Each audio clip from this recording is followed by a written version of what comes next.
A mensagem que venho lhe passar com esse vídeo, a princípio pode ser dura, principalmente se você busca Cristo dentro de denominações religiosas, católicas ou evangélicas.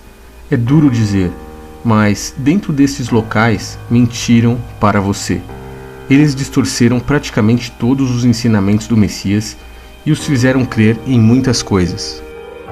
Bem, mas é bonito dar 10%, porque é uma tradição que vem lá do Antigo Testamento. A pessoa que quer, que pode, ela deve dar os 10%, e aí ela escolhe se ela quer dar 10% daquilo que ela recebe líquido, que é o mais correto, ou dar 10% até do que ela recebe bruto. Então, o mais importante, quando você paga o dízimo, é você dar com alegria. Então, se você dá a oferta e não dizima, você está roubando a Deus. Se você dizima e não dá a oferta, está roubando a Deus também. E em Mateus 23, 23, você percebe Cristo ordenando aos fariseus que eles deveriam dar o dízimo. Então, quando Cristo em Mateus 23, 23 fala que deve se dizimar, ele está sim se referindo às moedas, porque haviam naqueles dias já as moedas, havia já o dinheiro. E eu peço que ao ouvir as palavras a seguir, você descontamine sua mente de tudo que já aprendeu dentro de um sistema e ouça tudo isso de bom coração, retendo o que for melhor para você. Dentro desses locais, fizeram você pensar que igreja era um lugar aonde você vai ou deixa de ir. Mas no contexto bíblico, igrejas são pessoas que creem nos ensinamentos de Cristo. Fizeram você pensar que dízimo era 10% do seu salário e que era um dinheiro que você entregava para Deus. Mas não te contaram que dízimo nunca foi dinheiro e fazia parte de um ciclo levítico que era um mandamento somente para o povo de Israel. Estrangeiros não tinham parte nisso e nem poderiam fazer se quisessem. Mas como algumas pessoas enxergaram essa falha, enxergaram essa mentira, então eles passaram a lhe dizer que não havia mais um valor específico e que agora não se chamaria mais dízimos, e sim ofertas segundo o seu coração. O quinto mandamento da igreja, que está no catecismo, diz que a pessoa deve dar conforme as suas possibilidades. É você que vai fazer conforme você quiser fazer. Um envelope especial, você vai oferecer um aluguel seu. Dá pelo menos um salário mínimo de dízimo, porque aí você vai ter uma renda de 6 mil e pouco, não é isso? É. Dá pelo menos separa assim um valor de um salário mínimo. Separa o valor de um salário mínimo e fala, Senhor, quanto que é o salário mínimo? 600 e pouco, não é 6 mil e pouco, olha a profecia aí, ó. Podendo ser até mesmo mais do que 10% se você sentir, e que estas ofertas seriam para sustento de um templo. Mas não te contaram que está escrito que o verdadeiro templo somos nós. São pessoas como eu e você, que necessitam de ajuda, cuidados, estão pelas ruas, estão em orfanatos, estão com fome, com frio e com sede. E que estes são os verdadeiros templos que realmente necessitam de ajuda. E sustentando esses templos, aí sim encontramos a Deus verdadeiramente. Não é para ficar alimentando pobre. Aliás, irmão, não sei se você notou que quem fez os pobres foi Deus. E Deus esteve na terra 33 anos, nunca foi na África da comida.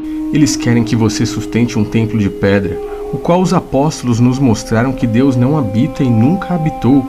Pediram sustento para seu sacerdote, um padre ou um pastor, mas não te contam que as pedras do templo se fenderam e o véu se rasgou de cima a baixo no momento em que no Calvário o nosso Salvador nos disse, está consumado. E dito isso, ele se fez de sumo sacerdote de uma vez por todas, por todos nós. Por isso, ele mesmo já havia nos alertado, não chamem ninguém de padre, nem de mestre e nem de pastor. Todos vocês são iguais, todos vocês são irmãos. E o único padre, pastor e mestre que tem está nos céus. Mas eles mentiram para você. Por que tantos frutos mentirosos? Não sabem quem é o pai da mentira? As pessoas não conseguem enxergar os frutos podres que esses líderes religiosos passam para nós.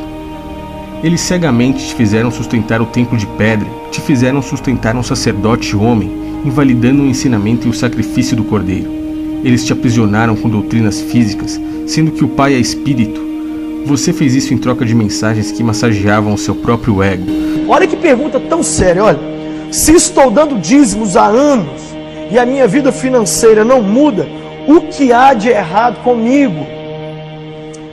Eu quero ler um verso para você aqui da Bíblia, em Gênesis capítulo 40, verso 23. Gênesis 40, 23, diz assim a minha Bíblia: José havia acabado de interpretar o sonho do copeiro e do padeiro de Faraó. Poucos versos antes, a Bíblia diz que Deus estava com José.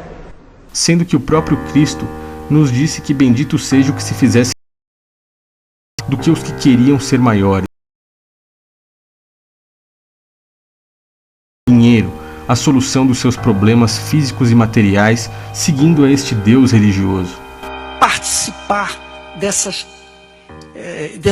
campanha, dessas reuniões dos empresários, desse congresso empresarial. Eu iria buscar dinheiro com toda a minha força. Meu Deus, eu quero dinheiro, eu quero muito dinheiro. E você se esqueceu do principal. Não ajunteis tesouros na terra, onde a traça e a ferrugem tudo consomem, e onde os ladrões minam e roubam. Mas ajuntai tesouros no céu, onde nem a traça nem a ferrugem consomem, e onde os ladrões não minam nem roubam. Qual foi o servo de Deus no passado pobre? Você conhece alguém? O amor ao próximo, o sustento dos verdadeiros templos, não feitos por mãos humanas, mas eles continuam te enganando. Eu diria para você, invista nesse congresso. Invista no congresso empresarial, você vai arrebentar. Um aluguel, você paga aluguel? Pega esse aluguel de abril a dezembro, divide ele, um aluguel. Por exemplo, eu pago R$500 de aluguel. Eu vou oferecer uma semente de um aluguel para que o Senhor possa abrir a porta para eu ter a minha casa própria. Mas o senhor há de convir comigo que os padres têm uma dificuldade muito grande de manter a estrutura da paróquia, assim como os pastores também precisam pedir a ajuda do dízimo aos seus fiéis. As igrejas vivem de doações, meu amigo, não tem outro jeito. Acautelai-vos, porém, dos falsos profetas, que vêm até vós vestidos como ovelhas, mas interiormente são lobos devoradores. Por seus frutos os conhecereis. O bispo Jadson e também o bispo Alain, o pastor Alain, estão aqui todas as segundas-feiras trabalhando só para isso. Amém? Mesmo usando o nome de Jesus, eu já tive experiências diante de problemas, diante de demônios manifestados diante de mim, que só com o nome de Jesus não funcionou. Mas eu me revoltei e mandei aquele demônio embora. Que só com o nome de Jesus não funcionou.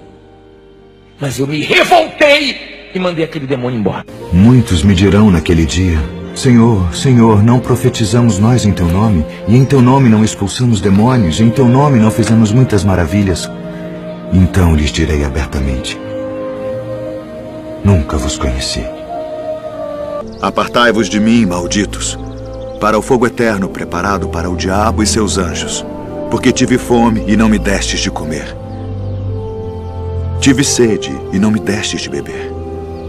Sendo estrangeiro, não me recolhestes. Estando nu, não me vestistes, e enfermo, e na prisão, não me visitastes.